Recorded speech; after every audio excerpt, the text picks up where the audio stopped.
వెంకయ్యనాయుడు గారు మాట్లాడాల్సిన కోరుతాం. దయచేసి గోపి అక్కడ బ్రేక్ఫాస్ట్ ఆపిచ్చేసేయండి అమ్మా. గోపి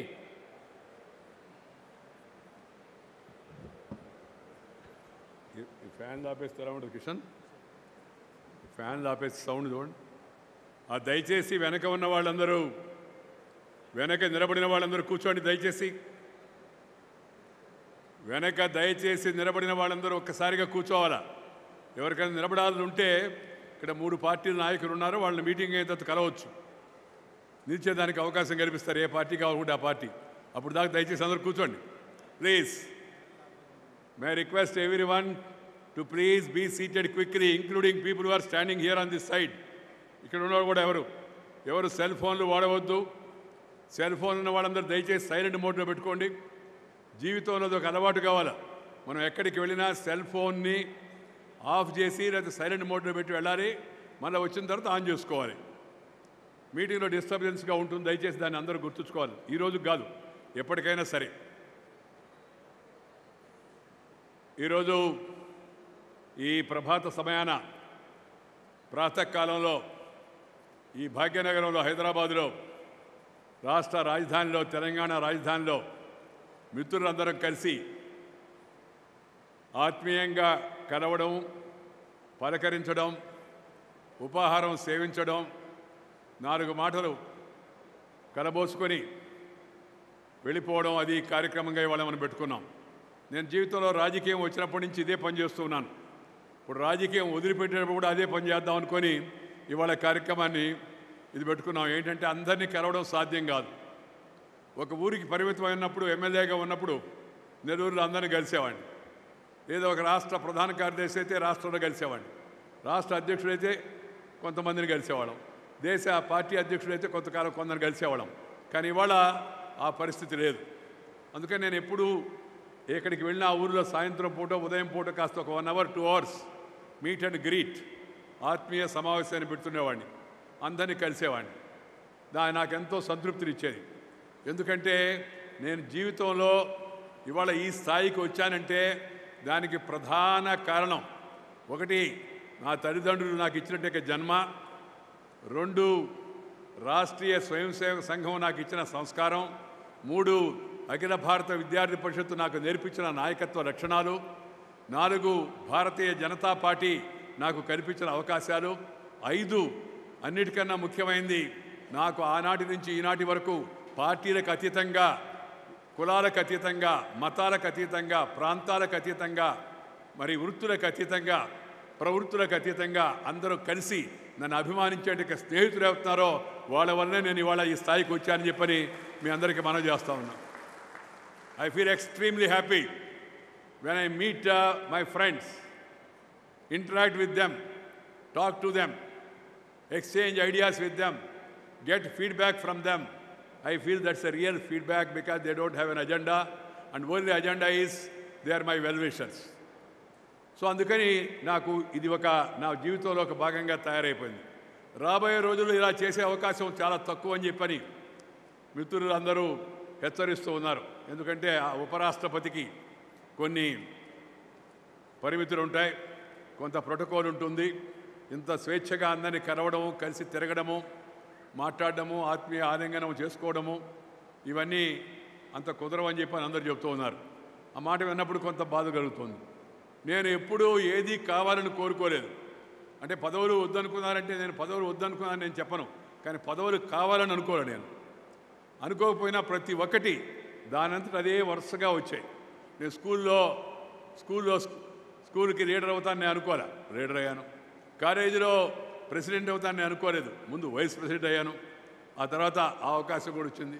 3వది యూనివర్సిటీలో నేను స్టూడెంట్స్ యూనియన్ చైర్మన్ అవుతాను అనుకోలేదు, యూనివర్సిటీలో స్టూడెంట్స్ యూనియన్ చైర్మన్ అయ్యాను. జయప్రకాష్ అనే ఉద్యమం జరుగుతూ ఉంటే దానికి రాష్ట్రానికంతా ఛాత్ర యువ సంఘర్ష సమితికి కన్వీనర్గా ఆ నాయకత్వ బాధ్యత నాకు అప్పగించాడు. జీవితంలో నేను ఎప్పుడు కూడా అఖిల భారత స్థాయిలో బాధ్యతలకు వస్తాననుకోలేదు. ఏబీవీపీలో స్టేట్ సెక్రటరీగా, ఏబీవీపీలో నేషనల్ సెక్రటరీగా పనిచేశాను. నేను చేరిన పార్టీ అది ఎప్పుడు అధికారంలోకి వస్తుంది నేను ఊహించలే.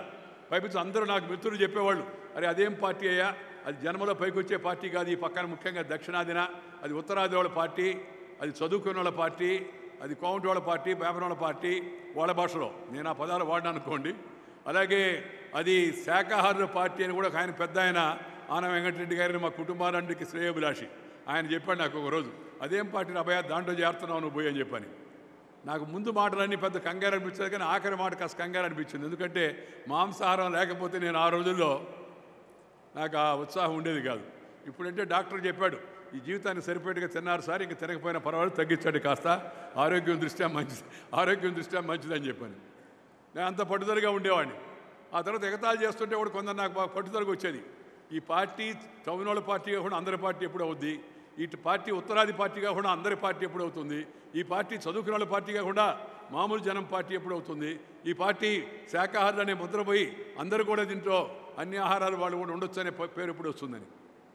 నేను ఆ చేరినప్పుడు ఆ అవకాశం లేదు. కానీ అంచెలంచెలుగా ఒక్కొక్క ఎలక్షన్లో అవన్నీ అధిగమిస్తూ పార్టీ ఇవాళ దేశంలోనే ప్రపంచంలో పెద్ద పార్టీగా తయారైంది, దేశంలో పెద్ద పార్టీగా తయారైంది. ఒక కులానికి, ఒక మతానికి, ఒక ప్రాంతానికి పరిమితం కాకుండా దేశానికి అంతా కూడా ప్రాతినిధ్యం వహించే పార్టీగా తయారైంది.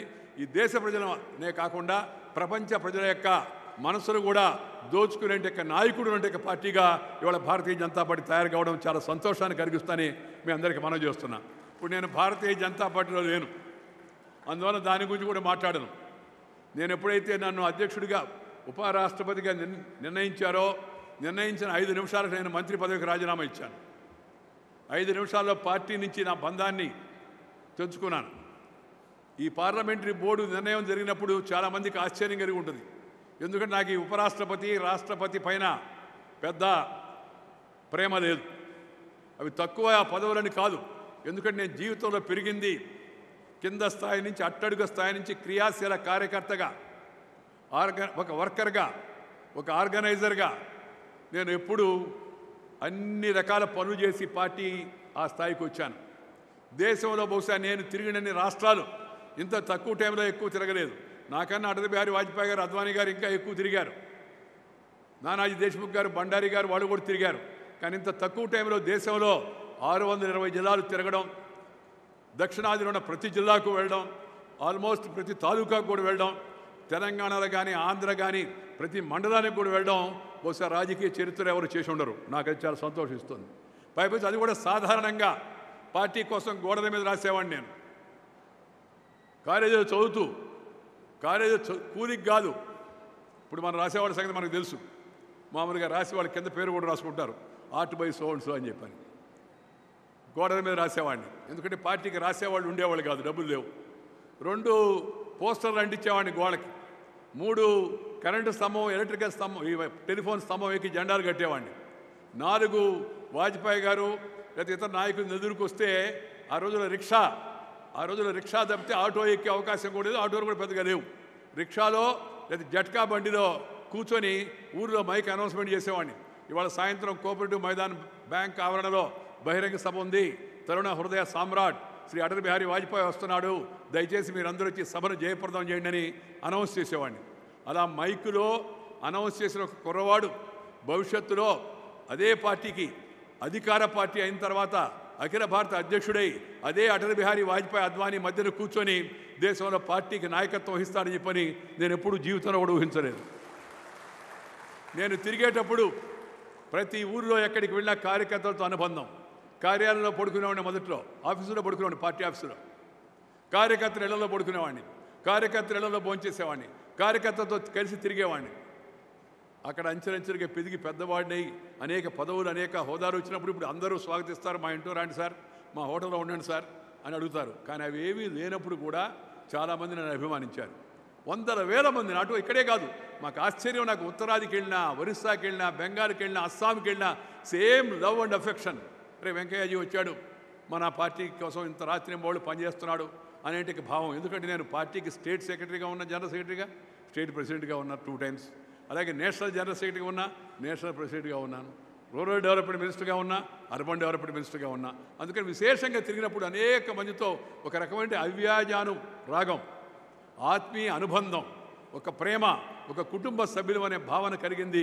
ఎప్పుడైతే పార్లమెంటరీ బోర్డు నిర్ణయం తీసుకుందో నాకు అవన్నీ కళ్ళ ముందు తిరిగాయి. పాత సంఘటనలన్నీ, అందరూ కార్యకర్తలు గుర్తొచ్చారు. పార్టీ, నేను మామూలు కుటుంబంలో పుట్టాను, సాధారణ రైతు కుటుంబంలో పుట్టాను. నేను పుట్టినప్పుడు మాకు చాలా ఆస్తి ఉండింది, అది వేరే విషయం అనుకోండి. మా అమ్మ చనిపోయింది, గేదె పొడిచి. నేను మా అమ్మను చూసేంటే అవకాశం కూడా నాకు సరిగా లభించలేదు. సంవత్సరం 3 నెలలు, సంవత్సరం 6 నెలలకి. అందువల్ల మా అమ్మని నేను చూడలేదు. కానీ నేను పుట్టినప్పటికి చాలా పెద్ద, మా ఊళ్ళోనే 30 రూపాయల సంస్థానం అంటే పెద్ద అని అందరూ అనేవాళ్ళట. ఆ తర్వాత అంతా మా నాన్న తన యొక్క ఇది కోల్పోయి, విశ్వాసాన్ని కోల్పోయి కనబడకుండా పోయిన తర్వాత కుటుంబం చాలా వరకు దెబ్బతినిపోయింది. అలాంటి స్థాయి నుంచి వచ్చిన మా తాతలు ముత్తాతలు ఎవరు రాజకీయాల్లో లేరు. మాకే అలా వెనక తగిలించుకునే దానికి టైటిల్ కూడా లేదు. ఇది గాంధీ, నెహ్రూ, అది ఇంకేదన్నా అని చెప్పడానికి కూడా అవేమీ లేకుండా మట్టి బిసుక్కునే అంటే గ్రామంలో పుట్టి రోజుకు 3 కిలోమీటర్లు నడిచి, ఆ తర్వాత 5 కిలోమీటర్లు నడిచి మళ్ళా కొద్ది రోజులు బస్సు ఎక్కి ఊళ్ళో చదువుకొని నెల్లూరులో మరి వెనక్కి ఇంటికి వచ్చి కరెంటు లేకుండా కిరసనారి బుడ్డి కింద చదువుకొని, లాంతరికని చదువుకొని అంచెలంచెలుగా వచ్చి వరుసగా ఏ విధమైన ఆర్థికమైన శక్తి లేకుండా మరి ఇంత స్థాయికి తీసుకొచ్చింది ఎవరయ్యా అంటే నేను నమ్ముకున్న పార్టీ. అందుకని నాకు పార్టీని నేను ఎప్పుడు అమ్మగా భావిస్తూ ఉంటాను. I always treat party as my mother. So ఆ అమ్మని వదిలేసిపోతాను, రేపటి నుంచి రెవెన్ అశోక రోడ్డుకి వచ్చే అవకాశం లేదు అని ఆలోచన వచ్చినప్పుడు నాకు కళ్ళనీళ్ళు వచ్చాయి. దాన్ని చాలామంది ఏదో నేను మంత్రి పదవి వదిలిపెట్టడానికి సిద్ధంగా లేనని, అందువల్ల బాధపడుతున్నానని, లేకపోతే ఇంకేదో దాన్ని ఆంధ్రప్రదేశ్కి అన్వయించి కొంతమంది, తెలంగాణకి అన్వయించి కొంతమంది రకరకాలుగా మాట్లాడడం, కొంతమంది రాసుకోవడం నాకు కొంత బాధ కలిగింది. సరే, అది వేరే విషయం అనుకోండి. చరిత్ర రుజువుపరుస్తుంది. మీ అందరికీ తెలవని విషయం ఏంటంటే, నేను చాలా చిన్న వయసులో ఉన్నప్పుడు నాకన్నా పెద్దవాళ్ళు ఉంటే ఈ పార్టీ నన్ను రాష్ట్రానికి ప్రధాన కార్యదర్శిని చేసింది. నాకన్నా వయసులో అనుభవజ్ఞులు ఉంటే నన్ను చాలా తక్కువ వయసులో రాష్ట్ర బీజేపీ అధ్యక్షుడిగా 2 సార్లు చేసింది ఈ పార్టీ. నేను చాలా చిన్న వయసులో ఎమ్మెల్యే అయితే నాకన్నా ఇద్దరు, మిగతా ఉన్న ముగ్గురే ఉండేవాళ్ళు అప్పుడు ఎమ్మెల్యేలు, వాళ్ళిద్దరూ నాకన్నా వయసులో చాలా పెద్దవాళ్ళు అయితే ముగ్గురు, వాళ్ళని కాదని వాళ్ళకి చెప్పి నన్ను పార్టీ అసెంబ్లీలో నాయకుడిని చేసింది. నన్ను చాలా తక్కువ వయసులో పార్టీ ఆల్ ఇండియా జనరల్ సెక్రటరీని చేసింది. నన్ను ఈ పార్టీ చరిత్రలో అందరికన్నా తక్కువ వయసులో ఆల్ ఇండియా ప్రెసిడెంట్ చేసింది భారతీయ జనతా పార్టీకి. అది కూడా 2 పర్యాయాలు. ఇవేవి నేను ఎప్పుడు కోరలా, అవి వస్తాయని కూడా నేను ఆశించలేదు. అలా వరుసగా వచ్చాయి. తర్వాత అధ్యక్షుడిగా ఉన్నాను నేను. అధ్యక్షుడంటే మంత్రుల కన్నా పైన, ఎందుకంటే మంత్రులు ఎవరు కావాలని కూడా అధ్యక్షుడు, ప్రధానమంత్రి నిర్ణయిస్తారు. అలాంటిది నేను అధ్యక్ష పదవిలో ఉన్నప్పుడు, మా మంత్రి పదవిలో ఉన్నప్పుడు గ్రామీణాభివృద్ధి మంత్రిగా నన్ను పిలిచి అటల్ బిహారీ వాజ్పేయి గారు, అద్వానీ గారు చెప్పారు, నిన్ను అధ్యక్షుడిగా అనుకుంటున్నామని. రెండో మాట మాడకుండా మంత్రి పదవికి రాజీనామా ఇచ్చి పార్టీ అధ్యక్షుడు అయ్యారు.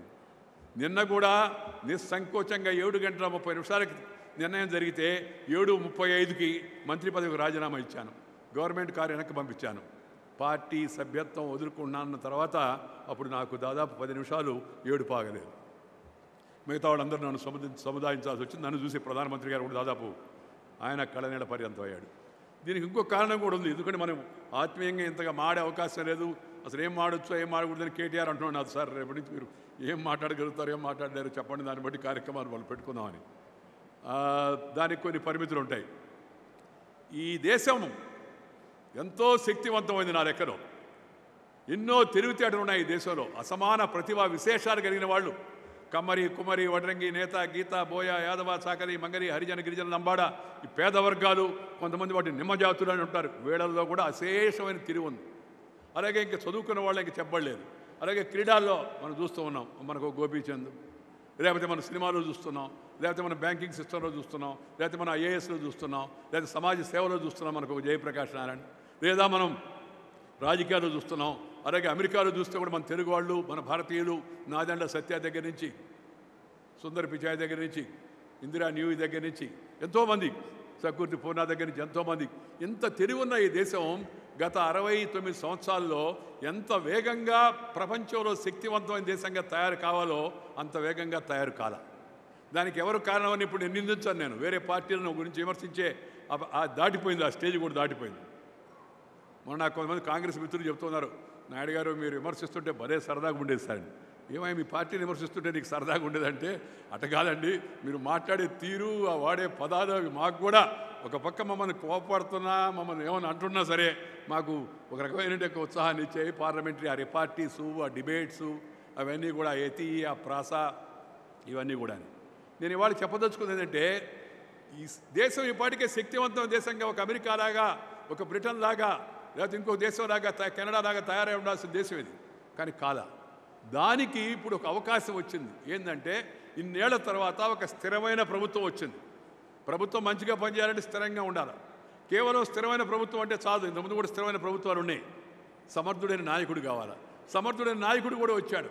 ఆ సమర్థుడైన నాయకుడు కూడా కేవలం మేధావి, పైపైన తెలిసినవాడు, పెద్ద ఆర్థిక శాస్త్రవేత్త అటు కాకుండా ఈ దేశంలో ప్రజల యొక్క జీవితాన్ని అట్టడుగు స్థాయి నుంచి, పేదరికం నుంచి వచ్చి, గ్రామం నుంచి వచ్చి, సామాన్య పని చేసుకుంటూ వచ్చి జీవితంలో అంచెలంచెలుగా ఒదిగి వచ్చిన వ్యక్తికి ఈ దేశాన్ని గురించి తెలిసినంతగా శాస్త్రవేత్తలకు కూడా తెరవదని చెప్పిన సందర్భంగా నేను మనవి చేస్తా ఉన్నాను.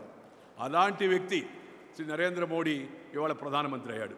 ఆయన ఈ దేశాన్ని ఆమూలాగ్రంగా సంస్కరించాలని ప్రయత్నం చేస్తున్నాడు. Please try to understand. He want to reform the country. ఆయన 3 మాటలు చెప్పాడు: రిఫార్మ్, పర్ఫార్మ్ అండ్ ట్రాన్స్ఫార్మ్. ఈ దేశం శక్తివంతంగా ఉండాలా. పేదవాడి కంట్లో నీరు కనబడకూడదు, వాడి కళ్ళు దీనంగా ఉండకూడదు, ఆఖరితో అనుమతించకూడదు, ఇళ్ళు లేకుండా ఉండకూడదు, గుడ్డ లేకుండా ఉండకూడదు. యువకులకు వాళ్ళ ఆశలకు అనుగుణంగా మనం కావాల్సిన అవకాశాలు కల్పించాలా. మహిళల పట్ల వేదన ఉండకూడదు. సమాజంలో దళితులు, దళితేతరులు, లేకపోతే ఇతర కులాల మధ్య కుమ్ములాటలు ఉండకూడదు. లేకుండా అందరం కలిసి ఒకటిగా పనిచేసి శక్తివంతమైన దేశంగా తయారు చేయాలా. ఇండియన్ అంటే ప్రపంచం అంతా మన వైపు చూడాలా. మనం కూడా భారతీయుడు అనేది గర్వించాలా. అభివృద్ధి ఫలాలు అందరికీ అందాలనేది ఆయనకు ఉద్దేశం. ఎప్పుడు నాకు చెప్తుంటాడు ఆయన. నేను దగ్గరగా ఇద్దరం మాడుతూ ఉంటాం. నేను పార్టీకి ఇంతకుముందు అధ్యక్షుడిగా ఉన్నాను కాబట్టి, ఆయన కార్యదర్శిగా ఉన్నప్పుడు నేను అధ్యక్షుడిగా ఉన్నాను. మీ అందరికి కూడా తెలవని విషయం ఇంకోటి ఉంది. ఈ పార్టీలో అటల్ బిహారీ వాజ్పేయి, అద్వానీ తరం తర్వాత ఉన్న వాళ్ళలో నేనే సీనియర్. ఆ పార్టీలో, ఈ పార్టీలో కాదు, పార్టీ అయిపోయింది ఇప్పుడు. వయసులో నేనే, అనుభవంలో కూడా నేనే. ఎందుకు ఈ మాట చెప్తున్నానంటే జనానికి కొంత విషయం అర్థం కావడం కోసం. అందుకని నేను చనువుగా మాడుతూ ఉంటాను, అందరితో నిర్మోహటంగా మాడుతుంటే వాళ్ళు ఏమనుకుంటారని కూడా నేను భయపడ్డాను. మా అమ్మాయి చెప్తుంటే, నాన్న మీరు డైరెక్ట్గా చెప్పేస్తారు అందరికీ, మొహం మీద చెప్తారని. నేను చెప్తానమ్మా, అంత్య నిష్ఠూరం కన్నా ఆది నిష్ఠూరం మేలు, తెరవడం మంచిది అని చెప్పాను. అది నా బలం కావచ్చు, బలహీనత కావచ్చు. But I have practised it and I have succeeded. జనం నన్ను అపార్థం చేసుకునే వాళ్ళు చాలా తక్కువ మంది. అందుకని అలాంటి నాయకుడు వచ్చి దేశం ఒక గాడిలో పడి, ఆర్థిక వ్యవస్థ మన కుదుటపడి, సంస్కరణలు వేగవంతమయ్యి, దేశంలో పేద ప్రజల్లో ఒక ఆశ రగిల్చి అది ముందుకు పోతున్న తరుణంలో నేను ఆ యజ్ఞంలో ఒక భాగస్వామిగా ఉంటూ, నిన్నటి వరకు ప్రధానమంత్రికి చేదోడు వాదుడుగా ఉంటూ, ఇవాళ ఆ ప్రధానమంత్రిని మధ్యలో వదిలేసి వెళ్ళిపోతున్నానే అనే బాధ కూడా నాకు అనిపించింది. ఒకటి, తల్లిని వదిలిపెట్టడం. 2, ఈ నాయకుడికి అండగా ఉంటూ, నిండుగా మెండుగా, చేదోడుగా వాదోడుగా పక్కనే ఉంటూ, అన్ని విషయాల్లో కూడా సహకరిస్తూ, కలిసి ఒక టీం లాగా పనిచేస్తున్నప్పుడు అక్కడ వదిలిపెట్టిపోతున్నాను కూడా నాకు బాధ అనిపించింది. అంతేగాని ఇతర బాధలేమి లేవు, ఇతర కోరికలేమి లేవు. పైపించి ఇంకో విషయం కూడా మీకు చెప్పాలి. మనం ఇంటర్వ్యూలో చెప్పాను, ఎందుకంటే కొన్ని పత్రికలు ఇష్టమైనట్టు రాస్తూ ఉంటే వాస్తవాలు తెలుసుకోకుండా మనసులో మాటని ఆ రోజు అవకాశం 4 పత్రికలు వాళ్ళు దొరికితే ఈనాడు, సాక్షి, జ్యోతి, నమస్తే తెలంగాణ ఈ నలుగురిని పిలిచి నేను ఢిల్లీలో ఉండే పిల్లకాయలు అంటే తలకాయలు పెద్దయ్యే కానీ పిల్లకాయలు వయసులో జర్నలిస్టుని పిలిచి చెప్పాను వాళ్ళకి ఏమైనా మనసులో మాట అని. ఏంటంటే నేను 2019 ఎన్నికల్లో మోడీ గారు మళ్ళా ఇంకోసారి ప్రధానమంత్రి కావాలా, this is the opinion of the people of India. నా ఉద్దేశంలో దేశ ప్రజలందరూ కూడా మోడీ గారు మరొకసారి ప్రధానమంత్రి కావాలని కోరుకున్నాడని చెప్పని నేను దేశవ్యాప్తంగా తిరిగినప్పుడు నేను గమనించాను. దాని వరకు ఉండి ఆయనతో కలిసి పనిచేసి ఆయన నాయకత్వాన్ని ప్రోధి చేసి ముందుకు తీసుకెళ్ళి 2019 ఎలక్షన్ అయిన తర్వాత 2020 జనవరిలో రాజకీయాలకు రాజకీయాలకే రాజీనామా చేసి పదవి ఉండగానే వదిలిపెట్టాడని చెప్పినట్టు ఉదాహరణను జనం ముందు పెట్టి ఊరికి వెళ్ళిపోయి సామాజిక సేవలో పాల్గొవాలని నేను నిర్ణయించుకున్నాను. నిర్ణయించుకున్న విషయం నా వరకు పరిమితం చేయడా, ప్రధానమంత్రి గారికి 2 సార్లు చెప్పాను, మా పార్టీలో ఇతర మిత్రులకు చెప్పాను, మా ఆవిడకి కూడా చెప్పాను, మా అమ్మాయికి చెప్పాను, మా అబ్బాయికి చెప్పాను, మా మనవరాళ్ళకు కూడా చెప్పాను. మనం అంతిమంగా ఊరికి వెళ్తాం, దానికి మానసికంగా తయారై ఉండండి, దాని ప్రకారం మీ ప్లాన్లన్నీ చేసుకోండి అని. బయట అయితే బహిరంగంగా పేపర్లో ఎక్కువగా మాట్లాడలే, కొందరితో మాట్లాడుతున్నప్పుడు ఫ్రెండ్స్తో చెప్పాను నేను. మొన్న మా ఆవిడ, ఆమె జీవితంలో ఎప్పుడు నోరు తెరవలేదు, ఎప్పుడు స్టేజ్ ఎక్కలేదు, ఎప్పుడు రాజకీయం పట్టించుకోలేదు. నేను ఎమ్మెల్యేగా పోటీ చేసినప్పుడు కూడా రాలేదు నామినేషన్కి కూడా. మొన్న మోడీ గారు వచ్చిన తర్వాత ఆమెకి ఇలాంటి వాడు ఒకటి దేశానికి కావాలనిపించింది. ఆ మొదటిసారిగా బయట వచ్చింది. మొన్న ఆమె ఆ జ్యోతి వాళ్ళు నవ్య ఇంటర్వ్యూ చేస్తే నాకు తెలవదు ఇంటర్వ్యూ కూడా, దాంట్లో ఒక మాట చెప్పింది ఆమె. ఏమనంటే, ఏమ్మా ఉపరాష్ట్రపతి రాష్ట్రపతి వీటి గురించి ముందుగా మీకు ఏమైనా చెప్పాడా నాయుడు గారు అంటే, లేదు 2020 నాటికి మనం ఊరికి వెళ్ళాలి ఉషమ్మ సర్దుకొని ఉండండి అని చెప్పాడని చెప్పాను అని ఉన్న విషయం బయట చెప్పింది మొదటిసారిగా. That's my thinking. అందువల్ల మంత్రి పదవి వదిలిపెట్టడం, అదే మంత్రి పదవి అది ఏమన్నా ఇదేనా? మంత్రి పదవి తక్కువైందని నేను చెప్పను. కేంద్ర మంత్రి పదవి అంటే కీలకమైంది. కానీ నేను ఆ ఆలోచనలో ఉన్నాను. అలాంటప్పుడు ఇది ఈ 3 కారణాల వలన ఏంటి, 1 అమ్మలాంటి పార్టీని వదిలిపెట్టడం, 2 ఈ దేశానికి మంచి నాయకత్వం వహించే నాయకుడిని మధ్యలో వదిలిపెట్టి వెళ్ళిపోవడం, 3 నేను రాజకీయాలు విరమించుకో. ఎందుకయ్యంటే దానికి కూడా కారణం ఉంది. పాత కాలంలో జనసంఘ ఆల్ ఇండియా జనరల్ సెక్రటరీగా పనిచేసిన జయప్రకాష్ నాయక్ అనుచరుడు నానాజీ దేశ్ముఖ్ గారు మొరార్జీభాయ్ దేశాయ్ పిలిచి ఆయన్ని మంత్రివర్గంలో మంత్రిగా ఉండమంటే ఒక వయసు తర్వాత రాజకీయాలు వదిలిపెట్టి మిగతా వాళ్ళకి యువకులకు అవకాశం కల్పించాలా, నేను వెళ్ళి బయట పనిచేస్తానంటే మొరార్జీభాయ్ ఆయన అడిగాడు. అంటే ఎవరికి ఈ సందేశం నాకు చెప్తున్నావా అని. But you all know Morarji what was the age of Morarji Desai at that time. ఒక పర్టికులర్ ఏజ్ తర్వాత people should make way for others అని చెప్పంటే, are you giving this suggestion to me అన్నాడు మొరార్జీ దేశాయ్ ఆయన్ని. మొరార్జీ సంగతి మీకు తెలుసు కదా, ముక్కుసూటిగా మాట్లాడతాడు. లేదు నేను నిర్ణయించుకున్నాను అని ఆయన కేంద్ర పరిశ్రమల మంత్రిగా ప్రకటించిన తర్వాత నానాజీ దేశ్ముఖ్ రాజకీయానికి రాజీనామా ఇచ్చి ఎంపీ పదవి వదిలేసుకొని మధ్యప్రదేశ్ ఉత్తరప్రదేశ్ మధ్యలో చిత్రకూట అనే దగ్గర ఒక గ్రామంలో నివాసం ఏర్పాటు చేసుకొని 500 గ్రామాల్లో ఆయన మొత్తం అంతా కూడా వాటిని పూర్తిగా మార్చాడు, దీన్ దయాళ్ సంశోధన అనే పేరుతో. అది నాకు ఆదర్శంగా ఉండి దాన్ని దృష్టిలో పెట్టుకుని నేను స్వర్ణ భారత్ ట్రస్టును కూడా ఏర్పాటు చేయమని మిత్రులందరూ ప్రోత్సహించాను. వెనకుండి వాళ్ళకి సహకారం కూడా చేస్తూ ఉన్నాను. That's my plan. బట్ ఆ ప్లాను కూడా పోయింది అనేది ఒక బాధ. ఎందుకంటే ఇది నాకు ఇప్పుడు 68, ఒక అటు ఇటు సరిగ్గా తెరదు కూడా నాకు పుట్టినరోజు. ఎందుకంటే మా తాత ఒక డేట్ చెప్పాడు, మా అమ్మమ్మ ఒక డేట్ చెప్పింది, మా నాయన అమ్మ అసలు రాయలేదు. ఎందుకంటే వాళ్ళకి రాయడం రాదు అప్పుడు ఆ రోజుల్లో.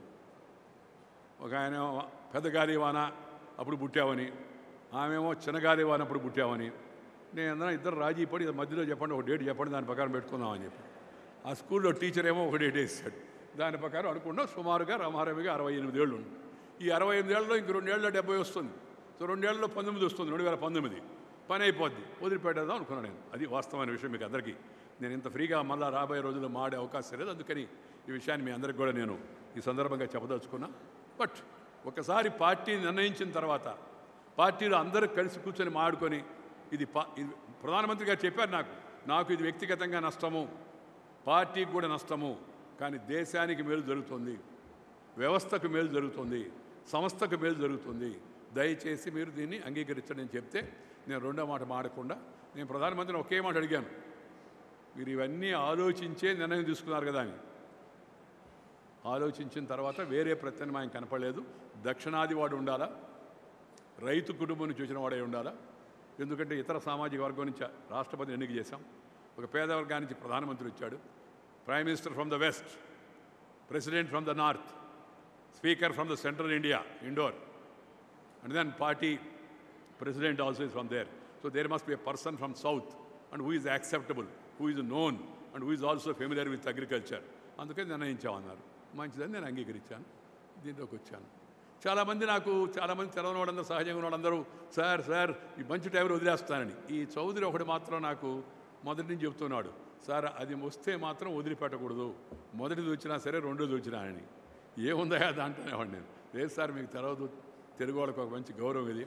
ఆయన ఒక మాట చెప్పాడు, నేను మంత్రి పదవులను తక్కువ చేయను, నేను ఇప్పుడు మంత్రి 5 ఏళ్ళు ఉంటాడు, ఆ తర్వాత మాజీ మంత్రి అయిపోతాడు. చరిత్రలో అంతమంది మంత్రుల గురించి రాయడానికి స్పేస్ ఉండదు, unless you do something extraordinary like Narendra Modi prime మినిస్టర్గా. రాష్ట్రపతి ఉపరాష్ట్రపతి అంటే చరిత్రలో ఉంటుంది, 13, 14, 15 అంతకన్నా ఇప్పుడు వరకు అవకాశం లేదు కాబట్టి ఉంటుంది. ఒక గుర్తింపు కూడా తెస్తారు మీరు అక్కడికి వెళితే అని చెప్పాడు ఆయన. అలా కొంతమంది చెప్పారు. నాకు జయప్రకాష్ నాన్నగారు కూడా నేను ఆలోచన చేస్తున్నప్పుడు ఆయన కూడా చెప్పాడు. ఆర్ఎస్ఎస్ చీఫ్ కూడా మోహన్ భాగవత్జీ కూడా నాకు చెప్పారు. నేను దాని మీద నిర్ణయించుకున్నాను. 7:30కి నిర్ణయం అయింది. నేను మొదటి నుంచి కూడా రాజకీయాల్లో సంఘ సంస్కారం వలన, ఏబీపీ ఇచ్చినట్టు యొక్క ఆ నాయకత్వ లక్షణాల వలన, నేను ఇతరుల గురించి చూసి నేర్చుకున్నది అసెంబ్లీలో ఎవరు మాట్లాడినా, జానారెడ్డి గారు ఉన్నారు ఇప్పుడు అసెంబ్లీలో, అంతకుముందు సుందరయ్య గారు ఏం మాట్లాడారు, తెనేడి విశ్వనాథం గారు ఏం మాట్లాడారు, గౌతు రచ్చన్న ఏం మాట్లాడాడు, పిల్లలమర్రి వెంకటేశ్వర ఏం మాట్లాడాడు, తరిమల నాగిరెడ్డి ఏం మాట్లాడాడు, పార్లమెంట్లో వాజ్పేయి గారు ఏం మాట్లాడారు, నాథ్పాయ్ గారు ఏం మాట్లాడారు, హిరేన్ ముఖర్జీ ఏం మాట్లాడాడు, ఇంద్రజిత్ గుప్తా ఏం మాట్లాడాడు, ఆ రోజుల్లో పిలు మోడీ ఏం మాట్లాడాడు, మిను మసాని ఏం రాశాడు, ఆచార్య రంగా గారు నెహ్రూని పార్లమెంట్లో ఢీకొన్న వ్యక్తులు ఇద్దరు. Many of you may not be knowing. మొదట్లో ఎదుర్కొన్న వ్యక్తులు ఇద్దరు పార్లమెంట్లో. Number 1 was doctor Shyamaprasad Mukherjee. ఆయన కాశ్మీర్ కోసం ప్రాణత్యాగం చేశాడు. Once Nehru said, what is this Jansangh, it's communal, I will crush Jansangh అన్నాడు. అంటే ఈయన లేచి చెప్పాడు, mister Nehru, I will crush your crushing mentality one day అని చెప్పాడు నెహ్రూకి డైరెక్ట్గా. పార్లమెంట్లో నెహ్రూ ముందు అంత చెప్పడం అంటే అంత సులభమైన విషయం కాదు.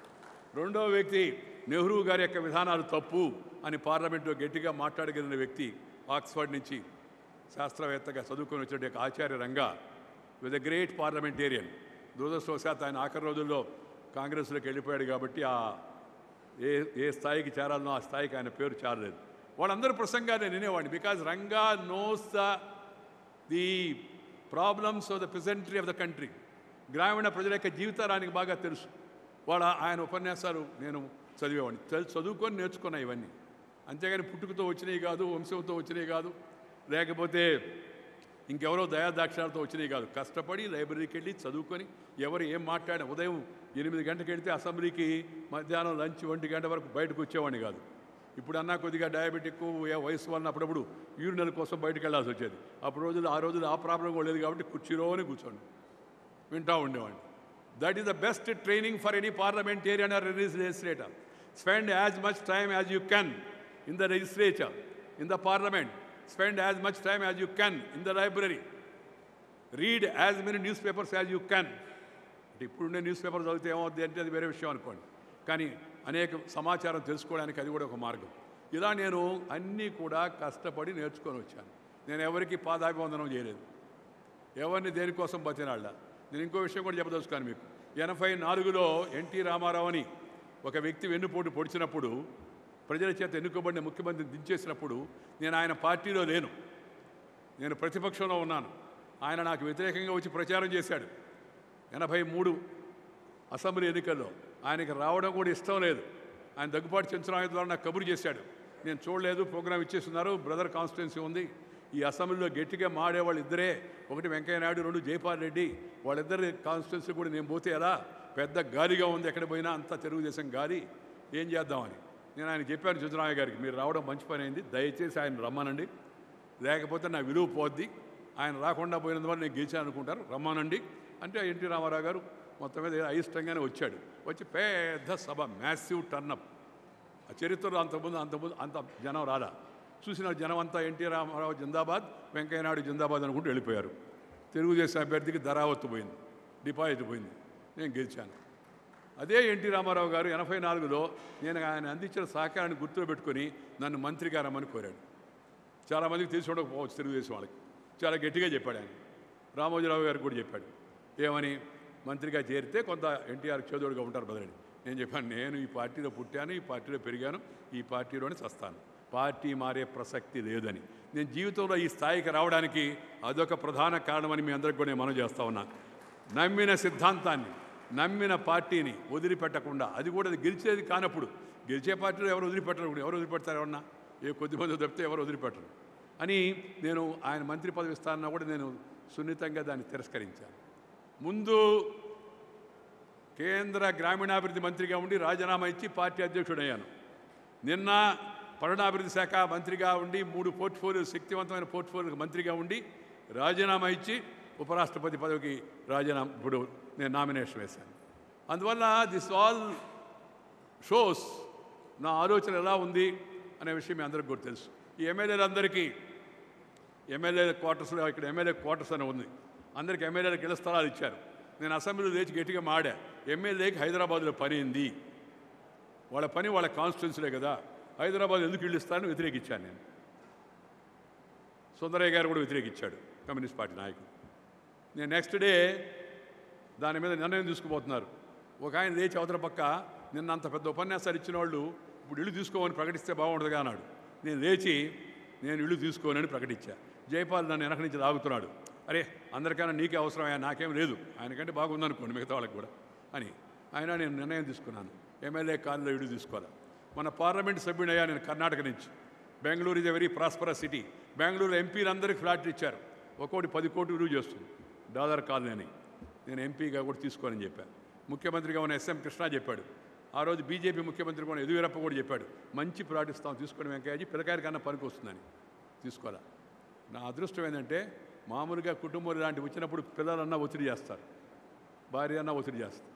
నా భార్య కానీ మా పిల్లలు కూడా ఎవరు కూడా నాన్న ఇది తీసుకోండి అని ఎవరు కూడా ఒక్క మాట కూడా చెప్పరా. ఎందుకంటే మా నాన్న ఏం చేసినా కరెక్ట్గా చేస్తాడని. మిగతా వాళ్ళకన్నా నాకు అవసరం ఎక్కువ, ఎందుకంటే నాకు అంత ఆర్థిక శక్తి లేదు. ఇప్పుడు పిల్లలంటే వాళ్ళు మంచి కుటుంబాలు పెళ్లి చేసుకుని వ్యాపారంలో పైకి వచ్చారు వాళ్ళందరూ వాళ్ళు. ఈ సందర్భం ఇంకొక విషయం కూడా నేను చెప్పదలుచుకున్నాను.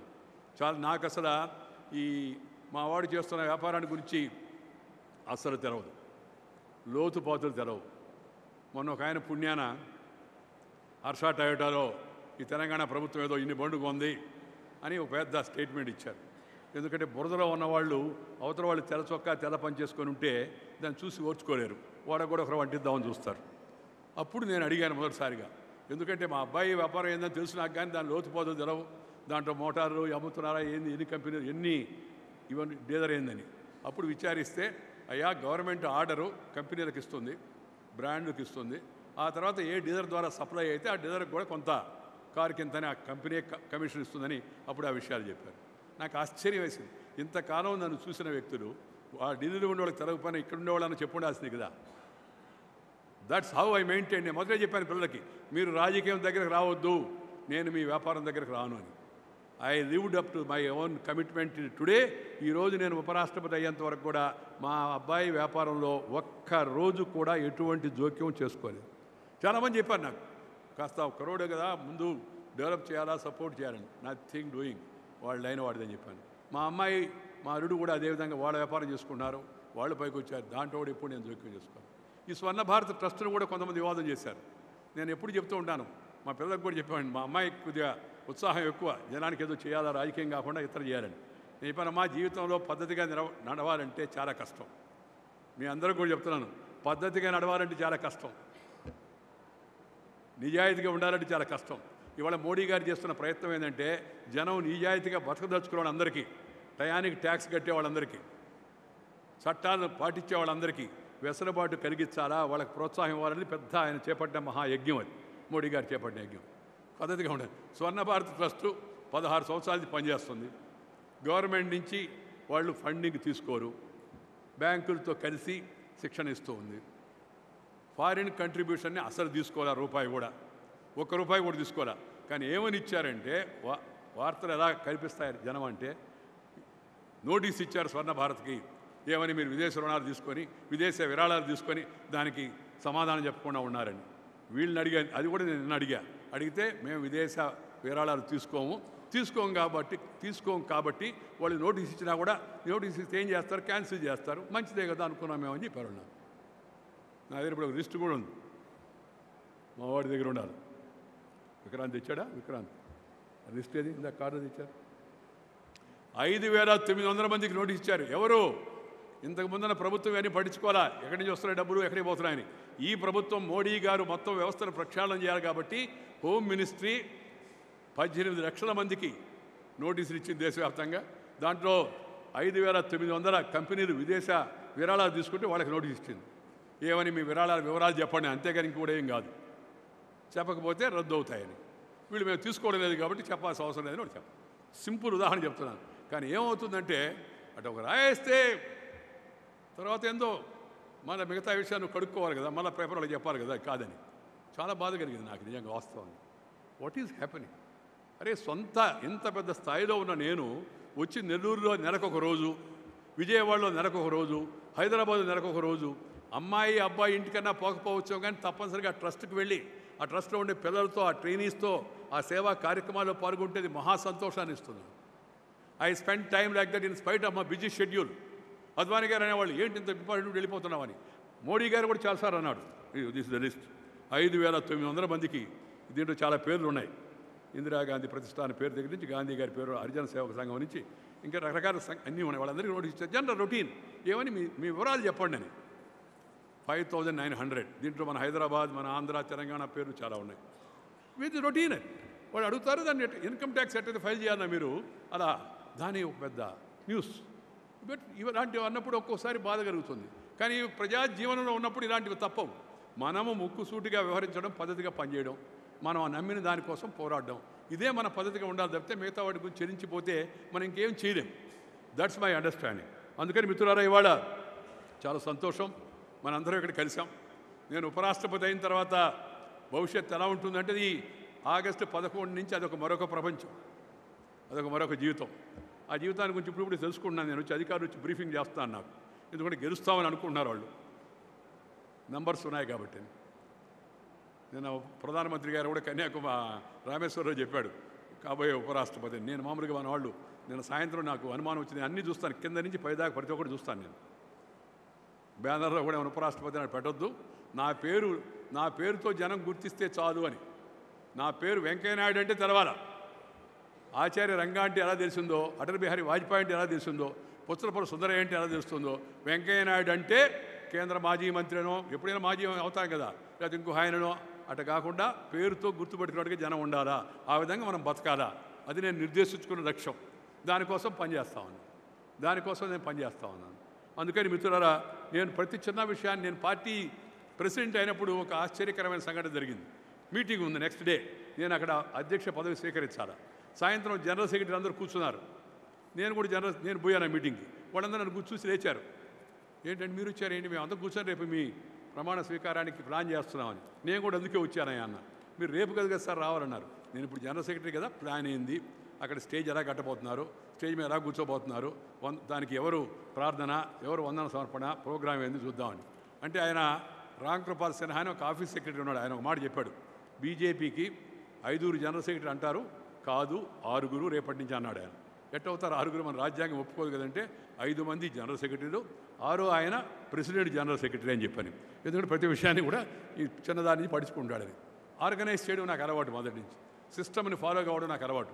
అందుకే ఇందాక గట్టికి కూడా చెప్పాను, అందరూ కూర్చోండి దయచేసి, ఎవరు సెల్ ఫోన్లు వాడొద్దని. ఇవన్నీ ఉపరాష్ట్రపతి కాబోయే వ్యక్తి, రేపు ఆ స్థాయిలో కూర్చుంటాడు అనుకున్న వ్యక్తి చెప్పాల్సిన మాటలు కాదు, సహజమైనవి. బట్ ఐఎమ్ పంక్చువాలిటీ, టయానికి రావాలా, 2 క్రమశిక్షణ పాటించాలా, 3 పద్ధతులు పాటించాలా, 4 హడావడి హంగామా ఎక్కువ చేయకూడదు. ఇవన్నీ నేను నేర్చుకున్నవి సంఘం నుంచి, జీవితంలో నేను అలవర్చుకునేవి. మా పార్టీ కార్యకర్తలను కూడా చాలామంది నేను కోప్పడుతూ ఉంటాను. నేను కోప్పడినా వాళ్ళు ఏమనుకోరు, వాళ్ళు కొంతమంది అదే చేస్తుంటారు. మళ్ళా కూడా నువ్వు దగ్గర రావద్దు, పెద్ద మాల వేయొద్దు, గది మాల వేయొద్దు అన్నా, కానీ వాళ్ళకి తెలుసు నేను కోప్పడ్డానంటే దీంట్లో ఏదో సందేశం ఉందని చెప్పాను. ఆ విధంగా ఉండే పరిస్థితి. ఇవాళ తెలుగు వాడిగా నేను ఈ పదవికి వెళుతున్న సందర్భంగా మీరందరూ ఏర్పాటు చేసిన ఈ ఆత్మీయ అభినందన సమావేశానికి వచ్చిన మిత్రులందరికీ చాలా ధన్యవాదాలు.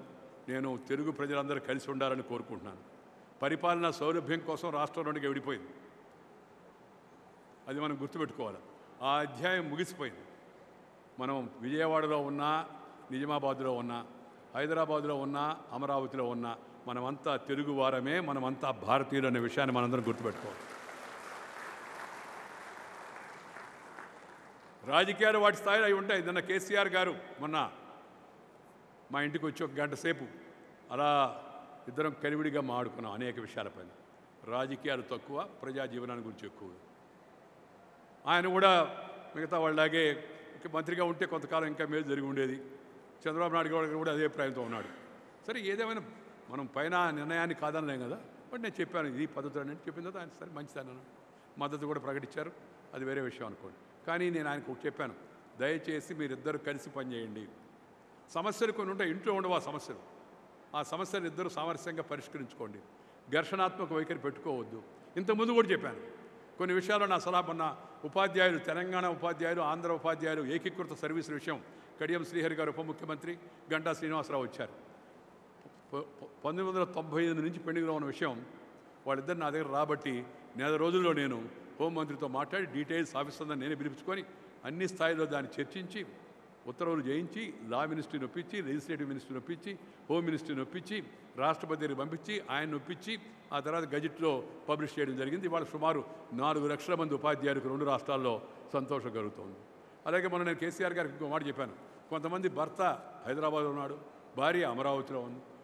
భర్త అమరావతిలో ఉన్నాడు, భార్య హైదరాబాద్లో ఉంది. వాళ్ళ కుటుంబాల బాధ చెప్తే అలివి కానిది.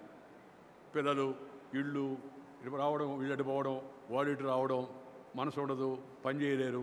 నా రోడ్డు దగ్గర వచ్చి కలిసి నన్ను ఎంత బాధపడే వాళ్ళు చూస్తే నాకు బాధ వేసింది. కుటుంబాలు కొద్దివే. నేను వెంటనే ముఖ్యమంత్రి గారికి చెప్పాను, లేదన్నా అలా కేటీ రామారావు రోజు ఉదయం వస్తే నాకు సాయంత్రం మనం చూస్తాం సార్ అన్నాడు. ముఖ్యమంత్రి గారు కూడా చెప్పాను. అలాగే ముఖ్యమంత్రి ప్రిన్సిపల్ సెక్రటరీ నరసింహరావు గారు కూడా చెప్పాను. 2 రోజుల్లో దాన్ని పరిష్కారం చేసి తెలంగాణ ముఖ్యమంత్రి కూడా సంతకం పెట్టాడు. అంతకుముందు ఆంధ్ర ముఖ్యమంత్రి కూడా సంతకం పెట్టాడు. That is the way forward. ఆ విధంగా విశాల హృదయంతో వీళ్ళు మన తెలుగువాళ్ళే కదా అని ఇక్కడ ఉండేవాళ్ళు, అక్కడ ఉండేవాళ్ళు ఇద్దరు కూడా ఆలోచిస్తే, నేను మన ఇంటికి వచ్చినప్పుడు ఇంకో మాట కూడా చెప్పాను, అది మీలో కూడా పంచుకుంటాను. ఏమంటే, ఈ ఢిల్లీలో ఆంధ్ర భవన్ ఉంది.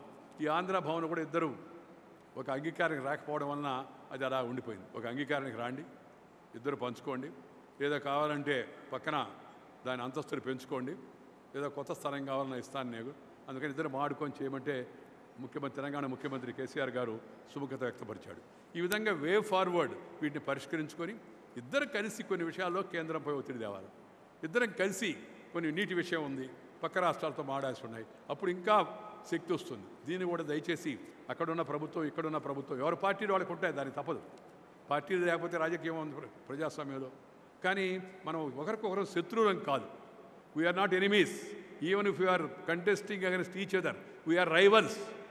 అది మనం ఇందాక జనారెడ్డి గారు చెప్తున్నారు కదా, వీఆర్ ఓన్లీ రైవల్స్, మన ప్రత్యర్థులము, శత్రువులము కాదు. నేను అడిగాడు ఎవడు ఆ మధ్య, సార్ ఎవరు సార్ మీకు ప్రథమ శత్రువు అని. నాకెవరు శత్రువు లేరన్న. అదేంటండి మీరు అజాత్ శత్రువు అన్నాడు. నేను ఆ అర్థంలో చెప్పలేదయ్యా, నాకెవరికి శత్రుత్వం లేదని. వాట్ అబౌట్ సోనియా గాంధీ అన్నాడు. నేను చెప్పాను, షీఈ్ అవర్ రైవల్ నెంబర్ 1. నేను వాట్ అబౌట్ కమ్యూనిస్ట్ పార్టీ అన్నారు, they are our ideological rivals అని చెప్పాను. మా సిద్ధాంత ప్రత్యర్థులు వాళ్ళు. వ్యక్తిగత, ఎందుకంటే ఎవరెవరు ప్రయత్నం వాళ్ళు చేస్తున్నారు. ఒక ఆయన టీఆర్ఎస్ అన్నాడు, ఒక ఆయన కాంగ్రెస్ అన్నాడు, ఒక ఆయన బీజేపీ అన్నాడు, ఒక ఆయన తెలంగాణ తెలుగుదేశం అన్నాడు, ఒక ఆయన కమ్యూనిస్ట్ అన్నాడు, ఇంకో ఆయన ఆర్జేడీ అన్నాడు, బీజేడీ అన్నాడు, ఏదో పేరుతో పెట్టుకున్నారు. ప్రయత్నం చేస్తారు, మేము బాగా చేస్తాం, మేము బాగా చేస్తామని. ఎవరు బాగా చేశారని అనిపిస్తే జనం వాళ్ళకి ఓటేస్తారు, వాళ్ళు గెలుస్తారు. ఒకసారి గెలిచిన తర్వాత, the last point I want to say, ఈ one somebody is elected, you give them a reasonable opportunity. కొంత అవకాశం ఇవ్వాలి. ఇచ్చిన తర్వాత పనితీరుని బట్టి మనం విమర్శించాలి. విమర్శించకపోతే ప్రజాస్వామ్యం అర్థం లేదు. విమర్శ లేనంటే యొక్క ప్రజాస్వామ్యం శ్వాస లేనంటే యొక్క శరీరం నాటిది. There has to be criticism, but criticism should be constructive, not destructive or obstructive. అలాగే మనం నకారాత్మక వైఖరిని వదిలిపెట్టాలి. ఎందుకంటే బ్రిటిష్ వాళ్ళు లేరు ఇప్పుడు. పోరాటం ఎవరి మీద చేస్తున్నాం మనం. నాకైతే అసలు ఈ గడ్డి బొమ్మ దగ్గర పెట్టడం ఇష్టం లేదు. బస్సు దగ్గర పెట్టమంటే అసలు మంచిది కాదనుకోండి. బస్సు దగ్గర పెడితే ట్రాన్స్పోర్ట్ మినిస్టర్కి ఏం బాధ లేదు, మనకు పెరుగుతాయి ఛార్జీలు. ఆర్టీసీ ఎండీకి ఏం బాధ లేదు, మనకి ఛార్జీలు పెరుగుతాయి. ఆ రోజులు ఆ విదేశ ప్రభుత్వాలు ఉన్నాయన్నీ పోయినాయి. ఇప్పుడు మన ప్రభుత్వం, మనం ఎన్నుకున్న ప్రభుత్వం వచ్చింది. దానికి వ్యతిరేకంగా ఉద్యమం చేయాలంటే ప్రజాస్వామ్యయుతంగా చేయాలి, శాంతియుతంగా చేయాలి. వాడే పదాలు కూడా గౌరవంగా ఉండాలి. నువ్వు వాడే పదాల వల్ల నీ గౌరవం పెరుగుతుంది. నువ్వు అనుకోవచ్చు అవసరాన్ని చాలా చులకనగానే మాడాను అని. ఆయన స్థాయి తగ్గదు, నీ స్థాయి తగ్గిపోదు. నువ్వు ఆ స్థాయిలో మాడేవాడిని. ఈ సందర్భంగా ఒక మాట చెప్తాను. నేను చెప్పొచ్చో చెప్పకూడదు నాకు తెలియదు. నేను మొన్న ప్రణబ్ ముఖర్జీ గారిని కలిశాను.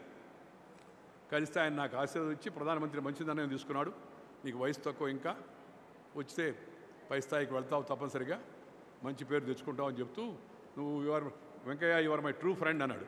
ఏం సార్ అన్నా, నేను ఒకరోజు పార్లమెంట్లో ఆయన ఏదో విషయం వచ్చినప్పుడు చాలా గట్టి కోపం వచ్చేసింది ప్రణబ్ ముఖర్జీ గారి. కోపం వచ్చి అద్వానీ గారు ఏదో మాట్లాడితే అద్వానీ గారి పైన విరుచుకుపడ్డాడు.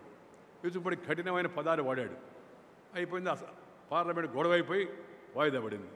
వాయిదా పడగానే లాబీలోకి వచ్చాడు ఆయన. వచ్చి బాత్రూంలోకి వెళ్తున్నాను అన్నాడు. సరే పోయి రాండి సార్ అని చెప్పాను. పోయి వచ్చిన తర్వాత చెప్పాను నేను ఆయనకి, సార్ మీరు ఇందాక సభలో అద్వానీ గారి పట్ల ఉపయోగించిన భాష, వ్యవహరించిన తీరు, అది ప్రణబ్ ముఖర్జీ స్థాయికి తగినట్టుగా లేదు. ఐ ఫీల్ సారీ అని చెప్పాను నేను. అలవాడేది నాకు, ఎవరికైనా చెప్తుంటే నేను మామూలుగా, వాడు అడిగినా అడగకపోయినా. ఆయన ఒక్క నిమిషం చూసి ఈజ్ ఇట్ సో అన్నాడు. ఎస్ అన్న, ఓకే అని తొందరగా వెళ్ళిపోతున్నాడు. తీరా చూస్తే ఆయన నేరుగా అద్వానీ గారి రూమ్కి వెళ్ళి, అద్వానీ గారి రూమ్ బయట నుంచి లోపలికి కబురు చేసి, నేను అద్వానీ గారిని కలవాలని, కలిసి నేను ఇందాక సభలో వ్యవహరించిన తీరు సరైంది కాదు, నేను విచారం వ్యక్తం చేస్తానని చెప్పాడు. ఆ మాట నాకు నన్ను గుర్తు చేసి, you are my true friend, that's why you told me అని చెప్పి. That should be the spirit, that should be the spirit. అందుకని మనందరం కూడా, రాజకీయ ప్రత్యర్థులందరూ ఒకరికొకరం ఈ అనుభవాలు పెంచుకొని మనం రాజకీయాన్ని కూడా ఒక ఆరోగ్యకరమైన పోటీగా, ఒక సిద్ధాంతపరమైన పోటీగా చేయాల్సిన అవసరం ఉంది. నా లెక్కలో నేను సిద్ధాంతపరమైన పార్టీ నుంచి వచ్చిన వాడిని. మెయిన్ సిద్ధాంతం ఏం తెలుసా? అభివృద్ధే సిద్ధాంతం కావాలి. అభివృద్ధే సిద్ధాంతం కావాలి. పేదవాడిని ఆదుకోవడం సిద్ధాంతం కావాలి. ప్రకృతిని పరిశుభ్రంగా ఉంచుకోవడం సిద్ధాంతం కావాలి. బేటీ బచావో బేటీ పడావో మన సిద్ధాంతం కావాలి. దేశాన్ని శక్తివంతం దేశంగా తయారు చేయడం, రాష్ట్రాన్ని శక్తివంతంగా తయారు చేయడం, అది మనకి సిద్ధాంతం కావాలి. సరైన పౌరులుగా మనం వ్యవహరించి సకాలంలో పన్నులు కట్టి పన్నులు చేయించుకొని డిమాండ్ చేసి తద్వారా అభివృద్ధిని పెంచుకునే విధానంలో మనందరం భాగస్వాములు కావాలని మీ అందరికీ మనవి చేస్తూ, ఈరోజు రామ్మోహన్ ఏదో ఒక స్లిప్ రాసిచ్చాడు. సార్ మీ అనుభవాలన్నీ డూస్ డోంట్స్ లాగా పుస్తకం రాస్తే బాగుంటుందని. పుస్తకం రాసేదానికి చాలా రోజు నా మిత్రులు చెప్తూ ఉన్నారు. నేను అనేవాడిని అది రిటైర్మెంట్ అప్పుడు చూద్దాం అని. ఇప్పుడు కొంత సమయం దొరుకుతుందేమో చూస్తాను, నేను చూసి ఆలోచిస్తాను. ఈరోజు ఈ కార్యక్రమంలో పాల్గొనే యొక్క తెలంగాణ గృహశాఖ మంత్రి శ్రీ నాయన నరసింహారెడ్డి గారికి, మరి యువ మంత్రి కేటీ రామారావు గారికి, మేయర్ రామ్మోహన్ గారికి, అలాగే ప్రతిపక్ష నాయకుడు పెద్ద మనిషి శ్రీ జానారెడ్డి గారికి, అలాగే